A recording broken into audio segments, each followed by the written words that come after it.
So, Rob, a lot of the fans don't seem to be particularly happy. They might be panicking about relegation, but the club, no plans to change the head coach right now. It is a case of fans panicking, but the board remaining calm.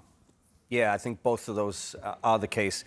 Brighton is struggling right now for form, coinciding with I think the level of the Premier League, that kind of mid-table, you'd say, is very high. Everybody beats everybody, and there's some high levels reached in the last 2 seasons. Brighton are in that. And I think the frustration from the fans is coming from they've seen a high standard of football, high turnaround, and also consistency. And also, let's face it, in that top half of the Premier League. Now they're not in that stage. Now they're losing, or is it 1 win in 13? Yeah, 1 in 13 in the league. So that's not good form. And that's where the frustration is coming from. But I would say this, Mr. Hurzeler, I like him a lot.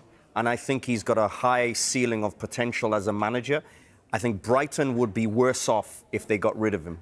OK, right, well, let's see what the Brighton fans think. Ryan Adsit joins us now. Ryan, first of all, how worried are you right now?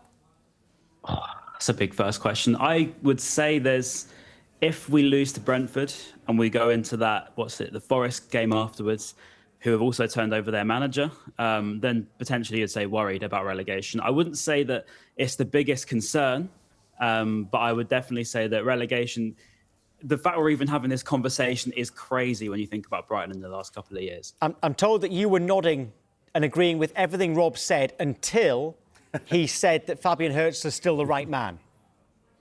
Yeah, I was actually. I thought he was actually spot on with the turnover, the amount of transfers that has happened between the clubs of particularly Brighton and Chelsea, as we all know.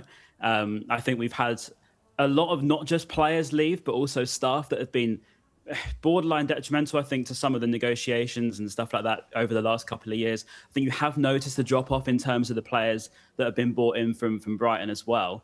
But I think in terms of the manager, now, for me, the boos being sort of the main focal point of this is kind of where it stems from. I think I wouldn't say he's the only one to blame, but I do think he's definitely a big portion of it. I think the style of play over the last couple of years has only suggested a regression in my eyes. I think when you saw him come in comparison to De Zerbi, you saw a complete change in style of play. And I think only being good for 15, 20 minutes a game is just not good enough for the Premier League standard. And unfortunately, you are just going to get left behind. I got a question for you, actually. Where Brighton arrive right now in terms of how the fans see the team, is it because you've seen such a high level in the last couple of years and there's a frustration with that? And also not winning and players going out, is the frustration coming from that especially? Yeah, I think there's been a high level. I think we've also, I've got to admit, we've let go of a lot of high-level players, of course. But I would argue we've still brought in a lot of high-level players, and we've still got a lot of high-level players. I think Mitoma, Minte, Van Hecke, for example, Beleba, they're all talked about for Champions League moves. And you think, well, if we've got Champions League quality players, but so to speak, right, potential players at this club, and I think Mitoma is, for me, still meant to be the best player for Brighton and one of the best I've ever seen at the club. In terms of high-quality players, I would argue, yeah, he's unbelievable. I still think he's underrated. That would be my hot take. But I think in terms of players I physically witnessed with my own eyes, I believe that we've got a more than capable squad. The issue is we're not maximising the absolute potential out of these players anymore, and we're not really utilising them in the same way. You see, for example, Max Wiefer comes in and our technical director called him the best deep-line playmaker in the world at the time. We've only seen him play right back. And it's so baffling at times. You're thinking, Brighton used to be the club where players would come in and you would see a complete progression in not just them as a player, but them as a person. And they would turn into this absolute machine that they can be. Whereas now you kind of just see the players get loaned out, they kind of fizzle out. And, we might make signings and people start questioning the transfer fees. Are they actually that good? And I think I'm not quite so sure. Isn't this a realistic position, though, for Brighton right now? Because there's been injuries this year and last year, of course, new manager. But also, I think the high level of De Zerbi's football was one of the best we've seen. Now there's a drop-off with Hurzeler and the injuries. Is it not more realistic that Brighton this is the position for them this year. Can I hit you with a stat there before you answer that, because this is relevant to it? Ryan, this has probably been levelled at you before, but Fabian Hurzeler, 64 Premier League games, 92 points, all right? Roberto De Zerbi, after 64 Premier League games, 93 points. There's only 1 point difference. So when we talk about the highs of De Zerbi, it's almost identical. Yeah, you could say it's identical. I think you also look at the two squads, especially in De Zerbi's second end to his reign. I think that second half is insane.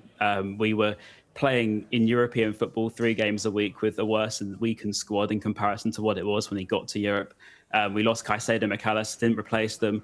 And I think you could clearly see that we were absolutely, legs were burnt out, and everything that he was saying at the time was fair. And I think everyone agreed with him at the time. And I think once that transition comes in, obviously, I think we finished 11th, and that was quite disappointing at the time.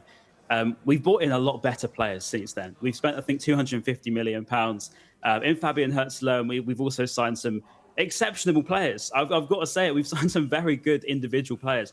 I think I wouldn't so much look at the points per game progression. I'd probably look at player by player progression, and I'd look at the individuals at this club. I could accept if we were sort of losing games and we were down at the bottom and we were playing very good football. You could see that there was a real progression still in the club, whereas I just don't think that still exists. And for you to say realistic, I just wanted to answer that piece. Was it realistic for this club that I watched in League One to be playing in Europe, in Amsterdam? I don't think so. Yeah, good point. Are you spoiled then now? Yeah, good point. Yeah, maybe that's it. Maybe they are. But Ryan, thank you. I wish.